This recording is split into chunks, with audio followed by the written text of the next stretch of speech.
ಇದು second P U C economics ನ ಒಂದು ಟ್ರಿಕಿ ಕ್ವಶನ್. ತುಷ್ಟಿಗುಣವು ಆಪ್ಷನ್ ಎ ವಸ್ತುನಿಷ್ಠ, ವ್ಯಕ್ತಿನಿಷ್ಠ, ಎ ಮತ್ತು ಬಿ ಎರಡು ಮೇಲಿನ ಯಾವುದು ಅಲ್ಲ. ಸರಿಯಾದಂತಹ ಉತ್ತರ ಯಾವುದು? ಸೊ ಬನ್ನಿ 30 ಸೆಕೆಂಡ್ಸ್ ನ ಒಳಗಡೆ ಈ ಕಾನ್ಸೆಪ್ಟ್ ಅನ್ನ ಅರ್ಥ ಮಾಡಿಕೊಳ್ಳೋಣ. ಇಲ್ಲಿದ್ದಾಳೆ ಲಕ್ಷ್ಮಿ. ಲಕ್ಷ್ಮಿಗೆ ನಾನು ಒಂದು ಸೇಬು ಹಣ್ಣನ್ನ ಕೊಟ್ಟೆ.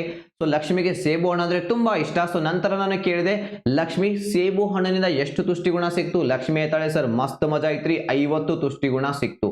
ಸೊ ಇನ್ನೊಂದು ಸೇಬು ಹಣ್ಣನ್ನು ನಾನು ನಮ್ಮ ರಾಜುನಿಗೆ ಕೊಟ್ಟೆ. ರಾಜುನಿಗೆ ಸೇಬು ಹಣ್ಣು ಅಂದ್ರೆ ಇಷ್ಟ ಇಲ್ಲ. ನಾನು ಅವನಿಗೆ ಕೇಳಿದೆ, ರಾಜು ಸೇಬು ಹಣ್ಣಿನಿಂದ ಎಷ್ಟು ತುಷ್ಟಿಗುಣ ಸಿಕ್ತು? ರಾಜು ಹೇಳ್ತಾನೆ, ಸರ್ ಏನ್ ಬಿಡ್ರಿ, ಚಲೋ ಇರ್ಲಿಲ್ಲ, ಓನ್ಲಿ 5 ತುಷ್ಟಿಗುಣ ಸಿಕ್ತು. ಸೊ ಇಲ್ಲಿ ನೋಡಿ, ಎರಡು ವ್ಯಕ್ತಿಗಳಿಗೆ ಸೇಮ್ ಸೇಬು ಹಣ್ಣು ಕೊಟ್ಟಿದ್ದೀನಿ, ಆದರೆ ಇಬ್ಬರಿಗೂ ಬೇರೆ ಬೇರೆ ಪ್ರಮಾಣದ ತುಷ್ಟಿಗುಣ ಸಿಗ್ತಾ ಇದೆ. ಅಂದ್ರೆ ಇಲ್ಲಿ ಒಂದು ವಸ್ತುವಿನಿಂದ ಸಿಗುವ ತುಷ್ಟಿಗುಣ ವ್ಯಕ್ತಿಯಿಂದ ವ್ಯಕ್ತಿಗೆ ಬದಲಾಗ್ತಾ ಇದೆ. ಸೊ ಅಂದ್ರೆ ನಮ್ಮ ಕ್ವಶನ್ಗೆ ಬರೋಣ, ತುಷ್ಟಿಗುಣವು ವಸ್ತುನಿಷ್ಠನೋ ಅಥವಾ ವ್ಯಕ್ತಿನಿಷ್ಠನೋ? ಸೊ ಇಲ್ಲಿ ವ್ಯಕ್ತಿಯಿಂದ ವ್ಯಕ್ತಿಗೆ ತುಷ್ಟಿಗುಣ ಬದಲಾಗುತ್ತೆ. ಆಪ್ಷನ್ ಬಿ ಸರಿಯಾದಂತಹ ಉತ್ತರ. ಇದೇ ರೀತಿ ವಿಡಿಯೋಸ್ಗಾಗಿ ಈ ಒಂದು ಚಾನಲ್ ಅನ್ನ ಸಬ್ಸ್ಕ್ರೈಬ್ ಮಾಡಿಕೊಳ್ಳಿ.